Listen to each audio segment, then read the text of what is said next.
Assalamualaikum, selamat siang pemirsa. Kabar Merah Putih edisi Selasa 28 Juli 2026 hadir menjumpai Anda dengan sejumlah kabar seputar aktivitas Presiden Prabowo Subianto dan jajaran kabinetnya serta kabar penting lainnya. Saya Sita Paprika, selama 30 menit ke depan akan menemani Anda. Dan pemirsa, inilah kabar Merah Putih selengkapnya untuk Anda.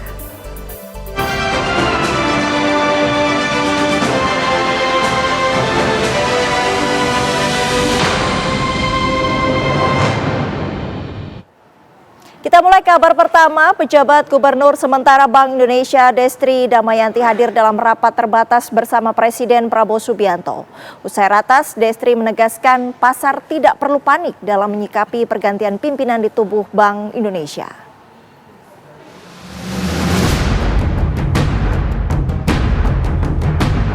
Presiden Prabowo Subianto menggelar rapat terbatas di Istana Negara bersama dengan Komite Stabilitas Sistem Keuangan atau KSSK yang terdiri dari Bank Indonesia, Otoritas Jasa Keuangan, dan Lembaga Penjamin Simpanan. Rapat terbatas ini digelar guna memperkuat koordinasi antar otoritas dalam menjaga stabilitas sistem keuangan nasional.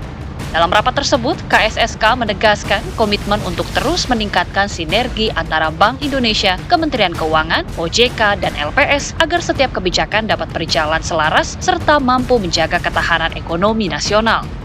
Bank Indonesia juga menegaskan komitmennya menjaga stabilitas nilai tukar rupiah melalui berbagai instrumen kebijakan, termasuk intervensi di pasar serta kebijakan makroprudensial yang mendukung pertumbuhan ekonomi. Tentunya untuk market kita berharap tidak perlu panik.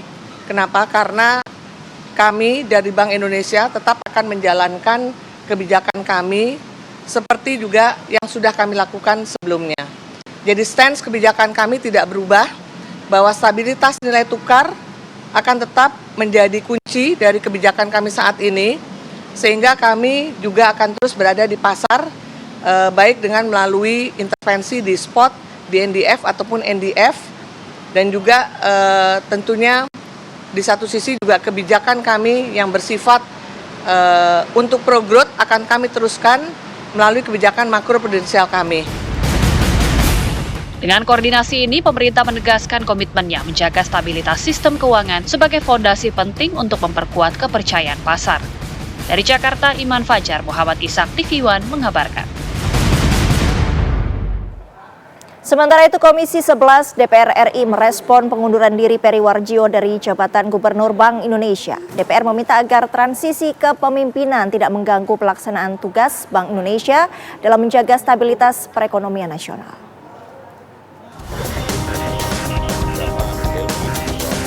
Anggota Komisi 11 DPR RI Kamru Samad menegaskan Bank Indonesia harus memastikan seluruh tugas dan kewenangan tetap berjalan meski terjadi pergantian kepemimpinan.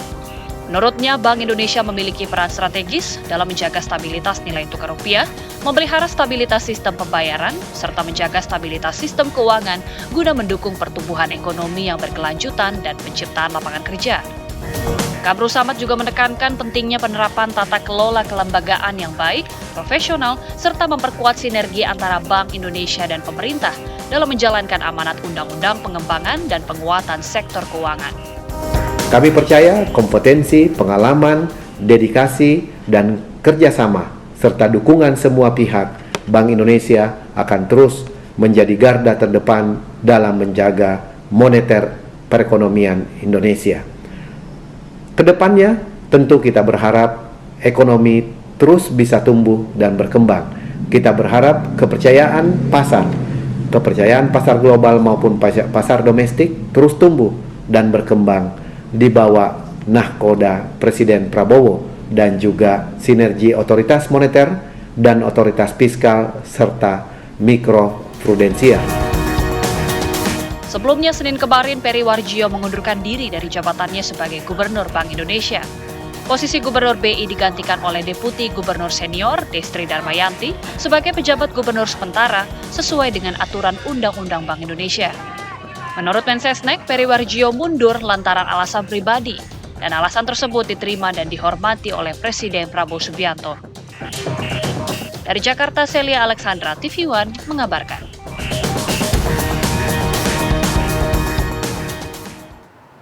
Kita ke informasi selanjutnya, Presiden Prabowo Subianto meminta jajarannya untuk mengembangkan industri perkapalan dalam negeri. Permintaan itu disampaikan Prabowo saat memimpin ratas di Istana Kepresidenan. CEO Danantara Rosan Ruslani mengatakan pengembangan armada kapal rencananya akan dilakukan pada galangan-galangan kapal di Indonesia, baik milik BUMN ataupun swasta nasional.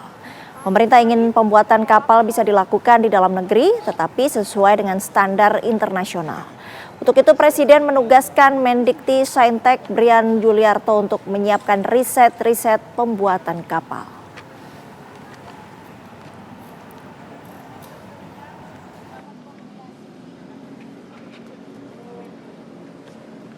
Ya, kan kita juga ada galangan-galangan kapal, baik itu yang BUMN maupun swasta nasional yang selama ini kita ingin coba tingkatkan, kita ingin coba majukan sehingga penerapan pembuatan kapal-kapal itu bisa dilakukan di Indonesia, tetapi juga sesuai dengan standar yang baik, yang standar internasional.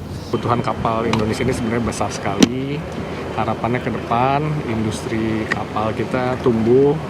Jadi kami perguruan tinggi diminta menyiapkan penguasaan teknologinya, gitu ya. Riset-risetnya ke arah industri kapal kita, sehingga bersama PT PAL nanti riset-riset, kajian-kajian guru besar yang terkait bidang perkapalan bisa menumbuhkan industri kapal kita sehingga membuka lapangan kerja. Kita ke kabar lain, sidang pra-peradilan dengan pemohon mantan Wakil Kepala BGN Maijen TNI Purnawirawan Lodewijk Pusung kembali digelar di Pengadilan Negeri Jakarta Selatan hari ini. Dalam sidang dengan agenda tanggapan termohon, pihak Kejaksaan Agung secara tegas menolak seluruh tuduhan pemohon dan meminta hakim tunggal menolak permohonan pra-peradilan secara total. Dalam jawabannya, Kejaksaan Agung meminta Hakim Tunggal Abdul Afandi menolak seluruh gugatan Lodewijk Pusung karena dinilai salah alamat atau error in objecto. Sementara pihak kuasa hukum Lodewijk menilai pernyataan kejaksaan berbeda dengan fakta lapangan, terutama terkait prosedur penetapan tersangka. Pengguna anggaran Dadan Hindayana, kuasa pengguna anggaran adalah Nyoto Suikno. Kemudian pejabat pembuat ini komitmen adalah Budi Ermas Dohardo, dan saya ini yang dia mau. Kasih ketemu saya sama dia, kapan saya ikut untuk mengintervensi. Jadi kan yang sama ini sama buktikan di sini ya bahwa fakta hukumnya ini adalah kriminalisasi. Pemirsa, Badan Nasional Penanggulangan Terorisme atau BNPT mengklaim berhasil mencegah 27 rencana serangan teror di Indonesia.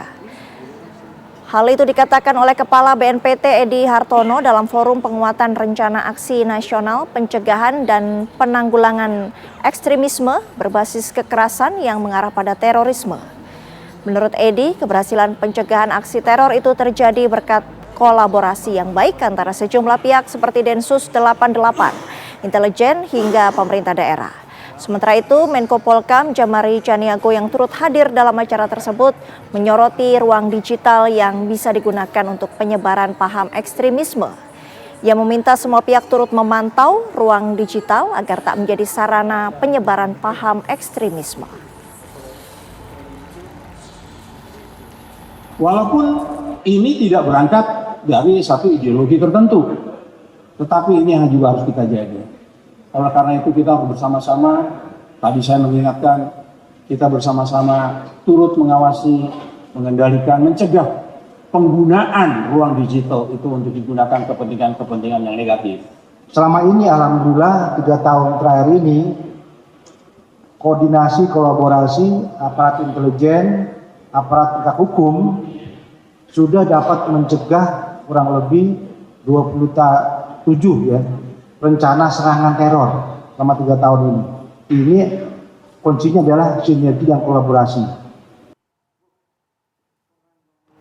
Kembali di kabar Merah Putih, Gubernur DKI Jakarta Pramono Anung menyampaikan duka dan keprihatinan mendalam atas bentrokan antar kelompok di Jalan Tambak Pegangsaan Menteng, Jakarta Pusat.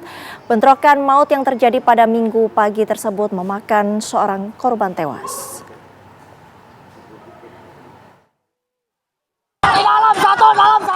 Teguran warga terhadap kebisingan knalpot dari kelompok pendatang di Matraman Dalam menjadi pemicu bentrokan mematikan di Matraman, Jakarta Pusat Minggu pagi. Aksi saling balas menyerang pada peristiwa tersebut merenggut nyawa seorang pria berinisial K. Gubernur DKI Jakarta Pramono Anung menyampaikan keprihatinannya yang mendalam. Pramono telah menginstruksikan kepada seluruh jajarannya untuk berkoordinasi dengan aparat penegak hukum, tokoh masyarakat, agama, dan pemuda agar situasi dapat kembali kondusif. Pemprov DKI Jakarta mendukung langkah aparat penegak hukum untuk mengusut tuntas kasus tersebut sesuai ketentuan yang berlaku. Pramono mengimbau masyarakat agar tidak mudah terprovokasi, tidak menyebarkan informasi yang belum terverifikasi, serta tidak melakukan tindakan yang dapat memperluas konflik.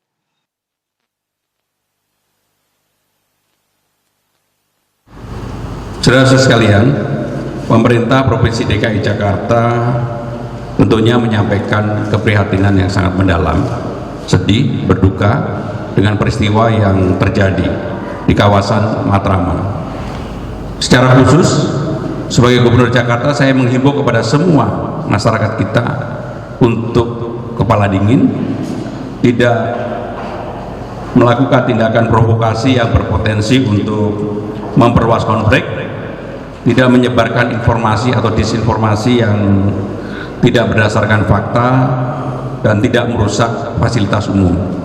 Jakarta ini perlu kita jaga bersama-sama, maka jaga Jakarta menjadi penting dalam kondisi yang seperti ini. Terima kasih. Gubernur DKI Jakarta Pramono Anung mengingatkan pentingnya semangat jaga Jakarta sebagai upaya bersama menjaga keamanan dan ketertiban ibu kota. Dari Jakarta, Asben Benef, TV One mengabarkan.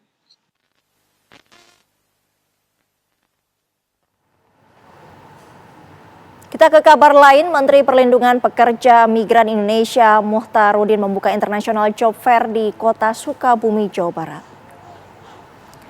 Kunjungan Menteri Perlindungan Pekerja Migran Indonesia disambut antusias para calon pekerja ke luar negeri. Ribuan peserta dari berbagai daerah mencoba peruntungan dengan mengikuti acara Bursa Kerja Internasional. Job Fair ini menghadirkan 30 perusahaan dengan lebih 5.000 peluang kerja di berbagai sektor, mulai dari konstruksi, manufaktur, pertanian, perhotelan hingga kapal pesiar. Menteri P2MI Muhtarudin berharap tenaga kerja migran Indonesia dengan keahlian khusus bisa terserap di perusahaan luar negeri.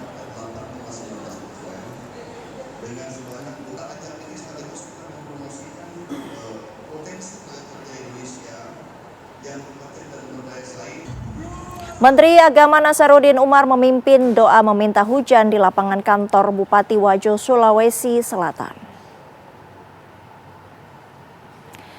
Sholat istisqa diikuti ratusan ASN. Dari 14 kecamatan di Wajo, ada 5 kecamatan yang paling parah terkena dampak El Nino, terutama di daerah lahan pertanian tadah hujan. Dengan sholat istisqa, warga berharap segera turun hujan. Kemarau panjang diprediksi akan berlangsung hingga September.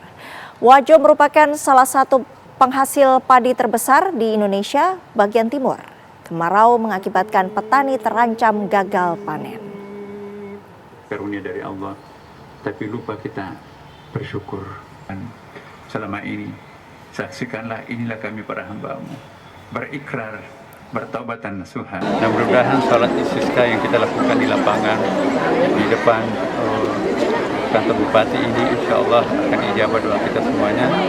Turun hujan rahmat, panen akan pulih seperti biasa, dan memberikan kontribusinya terhadap sedemikian hampir 300 juta mulut di Indonesia membutuhkan tanaman padi di Sulawesi. Sementara itu, kemarau panjang mengakibatkan kekeringan di sejumlah wilayah di tanah air. Warga mulai antre bantuan air bersih dan lahan pertanian terancam gagal panen.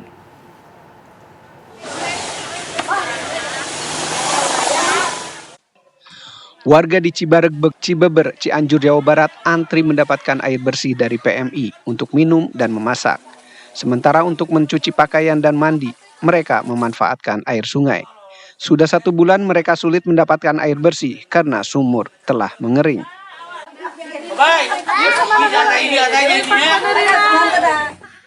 Di Lebak, Banten, 597 kepala keluarga di Kampung Margaluyu, Desa Pajak, Kecamatan Sajira, juga telah 2 bulan kekurangan air bersih. Sumur yang selama ini menjadi sumber utama air bersih telah lama kering. Sebagian sumur hanya menyisakan air keruh yang terpaksa mereka gunakan. Untuk mendapatkan air bersih, warga harus berjalan ke sumber mata air sejauh 5 km. Warga kini menantikan bantuan air bersih dari pemerintah.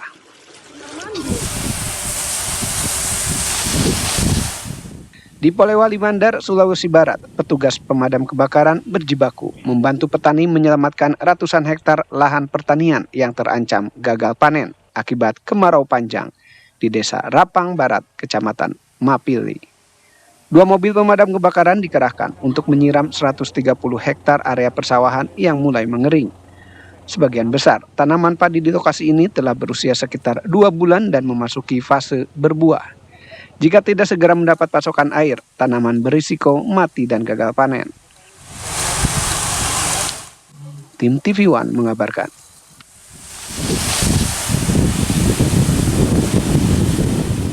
Sekretaris Kabinet Teddy Indra Wijaya melalui Instagram Sekretariat Kabinet membagikan momen saat reuni singkat dengan Gubernur Jakarta Pramono Anung.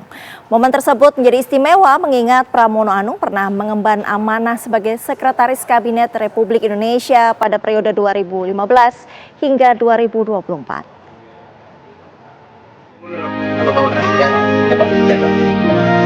Kita semua kedatangan tamu istimewa Gubernur Provinsi DKI Jakarta Bapak Pramono Anung Wibowo. Sekretaris Kabinet Teddy Indra Wijaya menyambut kedatangan Gubernur DKI Jakarta Pramono Anung di Gedung Sekretariat Kabinet pada hari Senin kemarin. Momen tersebut menjadi istimewa mengingat Pramono Anung pernah mengemban amanah sebagai Sekretaris Kabinet Republik Indonesia pada periode 2015 hingga 2024. Ini beliau tidak tahu bahwa seluruh pegawai Pak nyambut Bapak datang ke sini. Beberapa kali beliau mau bertemu. Saya pun beberapa kali ingin bertemu beliau. Sekretaris Kabinet Teddy Indra Wijaya juga membagikan kenangan saat pertama kali bertemu dengan Pramono Anung. 10 tahun lalu kira-kira saya bertemulah dengan Pak Seskap Pramono Anung kala itu. Kerjaanku ngantar-ngantar berkas di awal-awal itu. Diketahui namanya pun tidak. Orang tahu nama dari name tag. Beliau dimanapun saya berada tahu nama saya. Pegawai kecil kala itu diketahui namanya, itu senangnya bukan main. Saya sering sekali diajari oleh beliau. Saya ingat banget Pak, waktu itu Bapak manggil saya Ted. Ini dulu Pak. Sementara Pramono Anung menyampaikan baginya tak pernah ada keraguan atas kemampuan Teddy Indra Wijaya dan meyakini Teddy sebagai orang yang terpilih dipercaya oleh Presiden menjadi Sekretaris Kabinet. Mas Seskap yang saya hormati, saya terus terang surprise. Dan ini mungkin saya nangis pertama kali setelah 2 tahun yang lalu. Nggak pernah ada sedikit pun keraguan saya, karena saya yakin itu adalah orang-orang yang memang dalam karirnya terpilih. Dan beliau juga terpilih untuk itu. Saudara-saudara sekalian beruntung, mudah-mudahan kredibilitas Seskap tetap bisa kita jaga seperti ini. Terima kasih. Wassalamualaikum warahmatullahi wabarakatuh.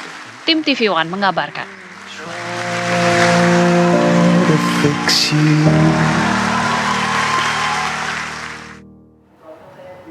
Presiden Prabowo menggelar rapat kabinet terbatas membahas dampak El Nino. Hadir Menteri Kehutanan Raja Juli Antoni, Menko Bidang Infrastruktur dan Pembangunan Kewilayahan Agus Harimurti Yudhoyono, Menteri Pertanian Andi Amran Sulaiman, Menteri SDM Bahlil Lahadalia, pihak BMKG dan Polri. Rapat antara lain membahas dampak El Nino yaitu kekeringan dan kebakaran hutan dan ketahanan pangan. El Nino datang lebih awal dan berdampak kemarau yang lebih panjang. Hal ini harus diantisipasi dengan memperkuat koordinasi antar kementerian dan lembaga sehingga penanganan dampak kekeringan bisa dilakukan dengan baik.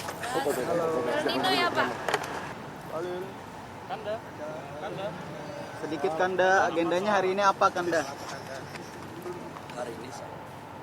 Pemirsa, guna memperlancar transportasi darat masyarakat serta meningkatkan pertumbuhan ekonomi, 4 jembatan di Amfuang, Kabupaten Kupang, Nusa Tenggara Timur akan dibangun dan diperbaiki oleh Korem 161 Wirasakti.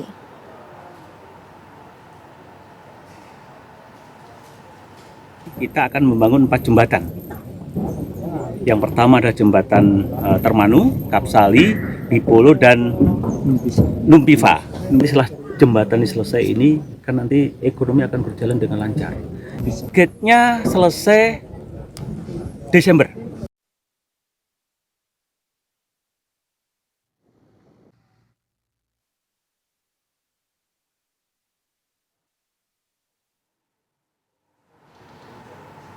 Informasi tadi menutup kabar Merah Putih hari ini. Sesaat lagi Anda dapat menyaksikan berita utama kriminal bersama Ninda Febiola. Saya Sita Paprika pamit. Terima kasih. Sampai jumpa.